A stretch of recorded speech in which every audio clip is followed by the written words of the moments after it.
In today's video, I'm going to show you exactly how to create and use call and meeting types in HubSpot so you can better organize your sales activities, track performance more accurately, and keep your CRM clean and structured. If you're using HubSpot for sales calls, logged meetings, or scheduling pages, this feature is incredibly powerful. By the end of this video, you'll know how to turn call and meeting types on, customize them, use them on records, and assign them to your scheduling pages. If this tutorial helps you out, make sure to hit that like button and subscribe to the channel for more HubSpot tutorials just like this. Let's jump right in. First, we're going to turn on and create call and meeting types. Start by logging into your HubSpot account. Once you're inside your dashboard, go to the top navigation bar and click the Settings icon. This will take you to your main settings area. In the left-hand sidebar menu, scroll until you find Meetings and click on it.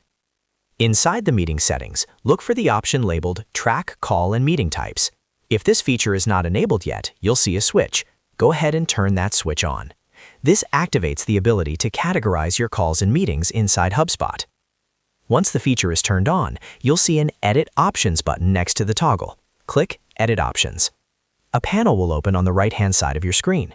Here, you can manage all of your existing call and meeting types. To edit an existing type, simply click on its name and update it as needed.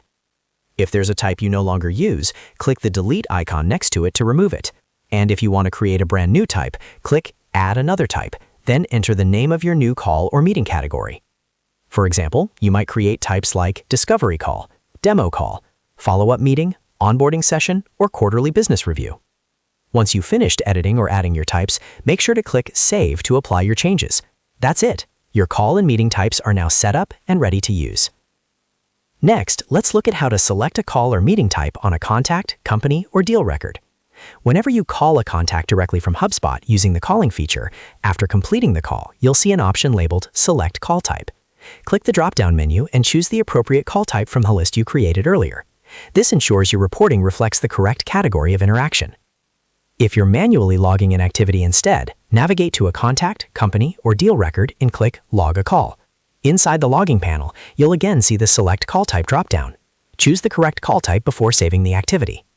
Similarly, if you're logging a meeting manually, click Log a Meeting, and then select the appropriate meeting type from the Select Meeting Type dropdown menu. This keeps your meeting data structured and makes it much easier to filter and report on later. You can also select a meeting type when scheduling a meeting directly with a contact. When setting up the meeting, simply use the Select Meeting Type dropdown and choose the correct category before confirming the booking. Now let's move on to setting a meeting type for your scheduling pages. This is especially useful if you use HubSpot's meeting links to allow prospects or clients to book time with you. In your HubSpot account, go to Sales in the top navigation menu, then click Meeting Scheduler. Here, you'll see your existing scheduling pages. Hover over the meeting link you want to update and click Edit. If you want to create a brand new scheduling page instead, click Create Scheduling Page and follow the setup steps. Once you're editing the scheduling page, go to the Overview screen. On this page, you'll find a Meeting Type drop-down menu. Click on it and select the meeting type that should automatically be associated with this scheduling link. For example, if this page is specifically for demos, you can assign it the Demo Meeting Type. This ensures that every meeting booked through that link is automatically categorized correctly in your CRM. Using call and meeting types consistently helps you track team performance, understand how much time is spent in each type of interaction, and generate more accurate reports inside HubSpot. It also keeps your records clean and standardized across your sales team. And that's it. You now know how to create call and meeting types, how to use them on records, and how to assign them to scheduling pages in HubSpot. If you found this video helpful, make sure to like the video and subscribe to the channel so you don't miss any future HubSpot tutorials. Thanks for watching, and I'll see you in the next one.